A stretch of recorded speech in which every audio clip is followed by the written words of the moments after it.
Align కొనసాగబోతుంది అనేది ఎక్కువగా వినిపిస్తూ ఉన్న మాట.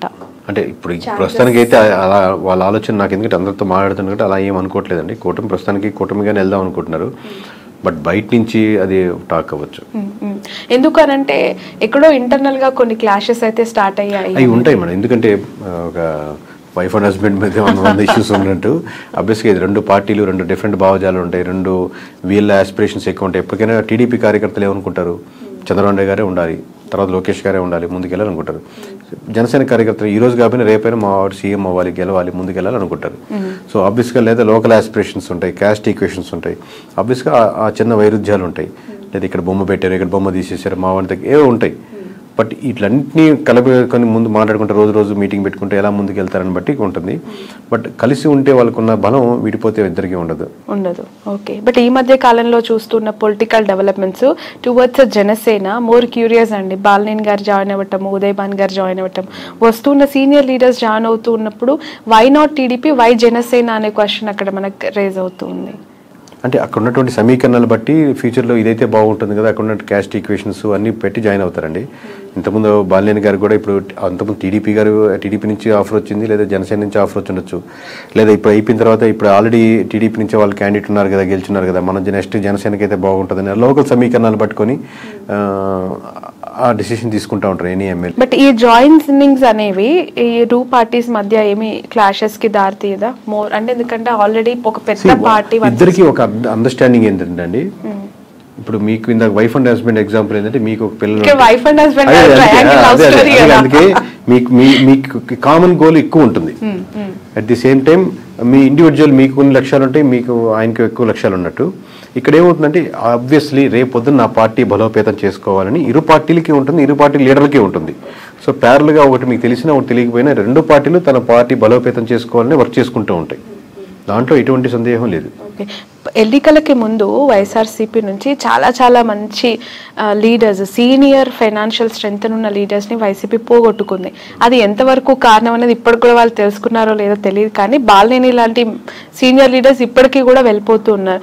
వాట్ ఈజ్ వైసీపీ ఫ్యూచర్ అండి, వైఎస్ఆర్సీపీ భవితవ్యం అంటే? ఇంతమంది 11 వచ్చినప్పటికీ కూడా కొంతమంది ఓడిపోయినా సీనియర్స్, ఇప్పుడు బొత్స గారు అవ్వచ్చు, పెద్దిరెడ్డి గారు అవ్వచ్చు, విజయసాయి రెడ్డి, ఇలాంటి పెద్ద సీనియర్ లీడర్స్ ఉన్నారు. సో ఎలా ఉండబోతుందంటారు ఫ్యూచర్, ఆ పార్టీ భవిష్యత్? అంటే ఎనీ పార్టీ అండి, నాట్ ఓన్లీ వైఎస్ఆర్సీపీ, ఎనీ పార్టీలో లీడర్స్ పోతుంటారు. ఇప్పుడు టీడీపీ నుంచి కూడా చాలా మంది వైఎస్ఆర్సీపీకి వెళ్ళినప్పుడు, లేదా ప్రజారాజ్యం నుంచి చాలా మంది మూవీలో ఉంటారు. పార్టీ మీరు స్ట్రక్చర్ అదే కాన్సెప్ట్ నిలబెట్టుకుని అదే ముందుకు వెళ్తూ ఉంటే లీడర్స్ వస్తుంటారు, పోతుంటారు, పార్టీలు ముందుకు వెళ్తూనే ఉంటాయి. బట్ మీరు అదే కాన్సెప్ట్ని, ఆ కాన్ఫిడెన్స్ని పీపుల్లో బిలీవ్ చేసేటట్టు ఉండగలిగితే టైం కొంచెం గడిచిన తర్వాత మీకు మళ్ళీ జనాలు నమ్మేదానికి ఆస్కారం ఉంటుంది. మీరు అసలు బిలీఫ్ సిస్టమే కోల్పోయారు అనుకోండి, లీడర్స్ మొత్తం 175 మంది యాస్టీజ్గా ఉన్నా కానీ ఏం గెలవలేవు. మీ సలహా ఏంటి? ఎవరికండి? 40% ఓట్ బ్యాంక్ వచ్చింది, 11 సీట్లే వచ్చాయి, అయినా ప్రతిపక్షంలో కూర్చున్నారు, ప్రతిపక్ష హోదానే లేదు అని చెప్పి మాట్లాడేవాళ్ళు. మీరు ఒక కేకే కన్సల్టెన్సీ నుంచి యాజ్ అ సీఈఓగా జగన్మోహన్ రెడ్డికి కావచ్చు, వైఎస్ఆర్సీపీకి కావచ్చు, వెళ్తాం అనుకునే లీడర్స్ కావచ్చు, వాట్ ఈస్ యువర్ అడ్వైస్? ఒక్కొక్క ఇండివిజువల్ ఎమ్మెల్యేకి ఒక్కొక్క నియోజకవర్గం బట్టి ఆబ్వియస్గా మేము ఇదే టెక్నికల్గా మేము ఇదే వాళ్ళ దగ్గర మనం చార్జ్ చేసి తీసుకొని అక్కడ వర్క్ చేసి సర్వే చేసి ఏది కరెక్ట్ ఉంటుంది, బాగుంటుంది, ఏది గెలిస్తే బాగుంటుంది అని చెప్తుంటాం. బట్ మీరు జనరలైజ్ స్టేట్మెంట్ అడుగుతున్నారు కాబట్టి ఇమీడియట్గా చెప్పలేదు. కొంతమంది ఏంటంటే అండి, నేను మళ్ళీ నెక్స్ట్ టైం గెలవాలి అనేది వస్తుంటారు. ఈ పార్టీ కాబట్టి ఏ పార్టీ అయినా గెలవాలి, నేను గెలిస్తే చాలు, ఏ పార్టీ అయినా పర్లేదు అది చెప్పండి అంటుంటారు.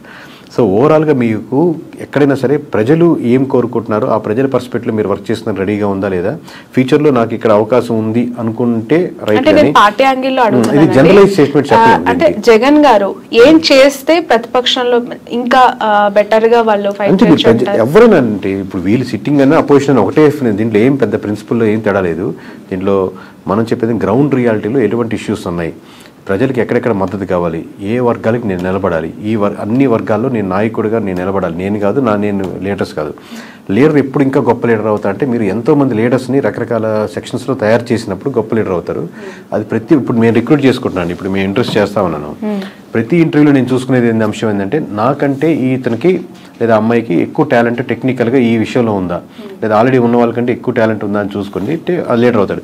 నాకంటే ఎక్కువ టాలెంట్ ఉండకూడదు, నేనే లీడర్ ఉండాలి అనేది కంటే కూడా ప్రతి నియోజకవర్గంలో ప్రతి అంశంలో నాకంటే వాక్చాతుర్యంలో కానీ, మాట్లాడే విషయంలో కానీ, సబ్జెక్ట్ నాలెడ్జ్లో కానీ, మాట్లాడితే కరెక్ట్గా మాట్లాడే పర్సన్స్ కానీ, అంటే అపోజిషన్ కూడా చాలా టెక్నికల్గా మాట్లాడుతున్నాడు, చాలా రైట్ ఇతను, ఓన్లీ అరిచేసి ఏదో తిట్టేసినట్టు కాకుండా అలాగా టెక్నికల్ సబ్జెక్ట్ ఉండే లీడర్స్ని మీరు డెవలప్ చేయగలిగితే ఈ ఉన్న 4-5 సంవత్సరాల్లో మీరు మళ్ళీ గవర్నమెంట్ ఫామ్ చేయడానికో లేకపోతే మీరు ముందుకు రావడానికో తేడా ఉంటుంది. కానీ ఇదే పద్ధతిలో వెళ్తే ఇదే లైన్లో వెళ్తా ఉంటే మళ్ళీ మీకు కష్టమే.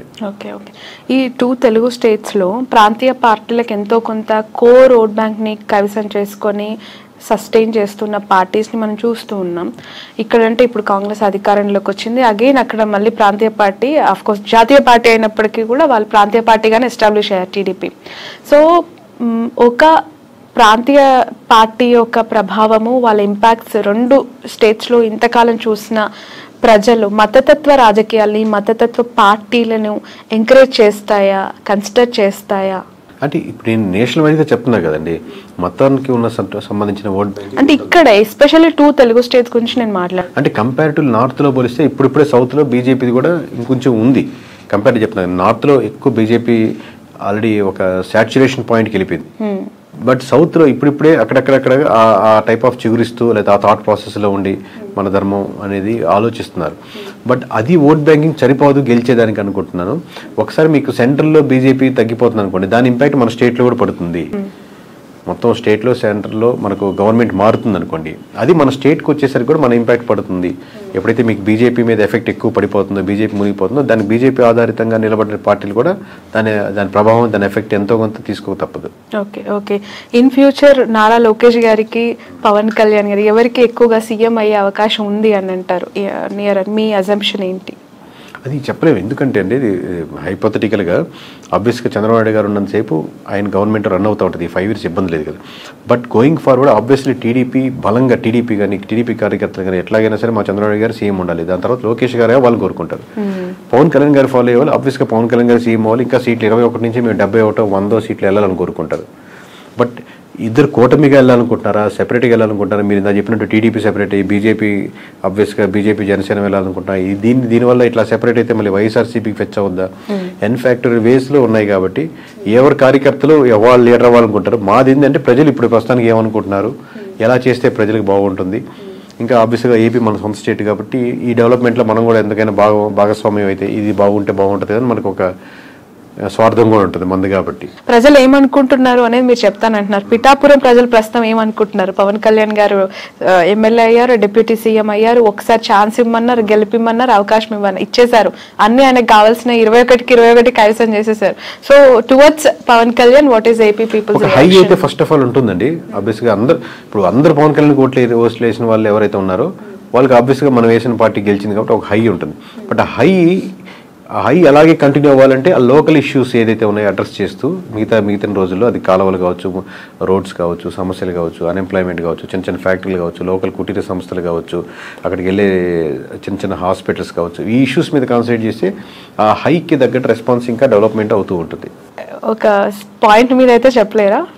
అదేనండి, అది కంటిన్యూ చేయాలి. ఇప్పుడే కదా స్టార్టింగ్, ఇంకా కంటిన్యూ చేయగలిగితే దాన్ని ఉంటుంది. కానీ ఆ హై మటుకు ఉంటుంది అంటున్నాను. మిగతా నియోజకవర్గాల్లో లేని హై పిఠాపురంలో ఉన్న వరకు హై వస్తుంది. ఎందుకంటే మనం వేసి గెలిచాడరా, మనం అంటే మొత్తం రాష్ట్ర వ్యాప్తంగా ఇచ్చారు. ఇప్పుడు మాకు తెలుస్తుంటుంది కాబట్టి లోకల్గా వాళ్ళు గెలుస్తారా, ఓడతారా, మెజారిటీ ఎంత 10,000, 20,000 ఇంత హైతో చూశారు కాబట్టి రిజల్ట్ రాగానే ఆ హై కంటిన్యూ అవుద్ది.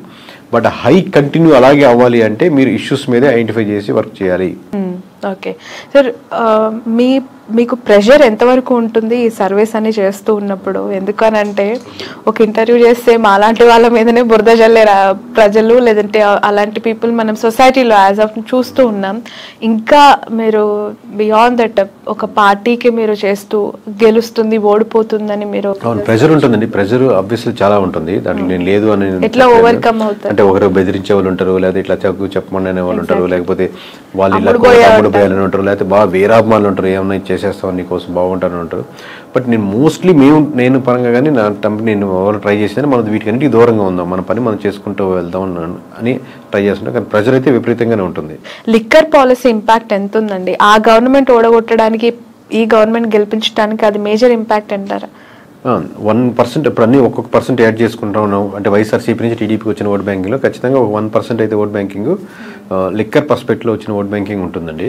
ఇప్పుడు కొత్త పాలసీస్ ఇప్పుడే తీసుకున్నారు కాబట్టి అది ఇంప్లిమెంటేషన్ అయ్యి రేపు పొద్దున 1వ తారీఖు నుంచి రిజల్ట్ చూసి దాన్ని ఎలా ఉన్నాయని చెప్పగలుగుతాం. Right. Thank you so much అండి. Thanks a lot. సో మొత్తానికైతే ఫ్యూచర్లో రాహుల్ గాంధీని ప్రధానమంత్రిగా చూడొచ్చు అంటారా? అంటే ఇప్పుడున్న వేవ్ చూస్తుంటే మటుకు నార్త్లో అన్ని స్టేట్స్ ఓడిపోతున్నాయి కాబట్టి ఇలాగే వెళ్ళగలిగితే అది జరుగుతుంది. లేదు బీజేపీ రివైవ్ చేసుకుని మార్చుకోవాల్సిన అంశాలు మార్చుకుంటే మంచి పోటీ ఇవ్వగలుగుతుంది. బట్ ఛాన్సెస్ ఆర్ అలా 100% ఇప్పుడు చెప్తున్నాం కదా ఆల్రెడీ అన్ని రాష్ట్రాల్లో బీజేపీ ఓడిపోతుందని చెప్తున్నాం కదా. ఇలాగే జరుగుతుంది. ఆబ్వియస్లీ కాంగ్రెస్కి ఉన్నటువంటి ఆప్షన్ అదే కాబట్టి ఆప్షన్ ఉంది మీరు అడిగిన దానికి. Okay right. Thank you so much అండి. ఇది కేకే గారితో స్పెషల్ ఇంటర్వ్యూ. That's all.